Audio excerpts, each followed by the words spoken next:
তাহলে তো আমার খারাপ লাগবেই। আমি কি হাতে কই তুমি কি বাপ ধরছো, বিয়া করছো, এটা যে বউরা হ এই যে তোমার সেবা যত্ন করি দেখে আজকে আমার বউ 15 দিন ধরে বাপের বাড়ি গেছে।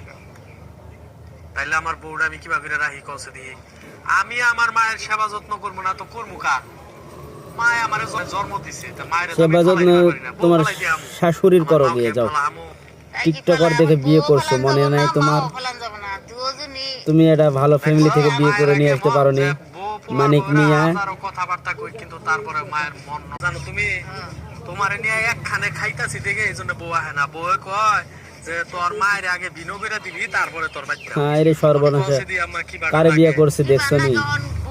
তুমি তোমার মাকে যদি আমাদের সাথে নিয়ে খাও তাহলে আমি তোমার সাথে থাকতে পারবো না।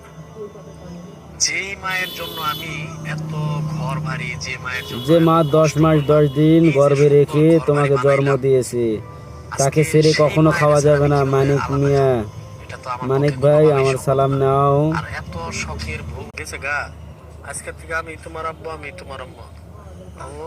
মানিক মিয়ার মেয়ে কিন্তু অনেক কিউট। বাচ্চা কি একটা পুরুষ মানুষ রাখতে পারে? আব্বু সবাই একটা সালাম দিছে। ফেসবুক কন্টেন্ট ক্রিয়েটর জগতে যারা সফল, তারা টিকটকার মেয়েদেরকে বিয়ে করো না দয়া করে। করলে এমন বিপদে পড়ে যাবেন আপনিও। কি আর দুধ বানায় খাওয়ান যায় কোন? এটা কি একটা পুরুষ মানুষের কাম? মাঝে মাঝে করতে হয় এমন। গরম গরম গরম গরম বউ দেখে বিয়ে করলে এমন ঘটনা ঘটে যাবে যে কারো সাথে। বাপের বাড়ির থেকে আইয়া পড়ো, এই যেভাবে এতটুকু একটা বাচ্চা পোলা রাখা আমার পক্ষে সম্ভব হইতেছে না। ঠিক আছে?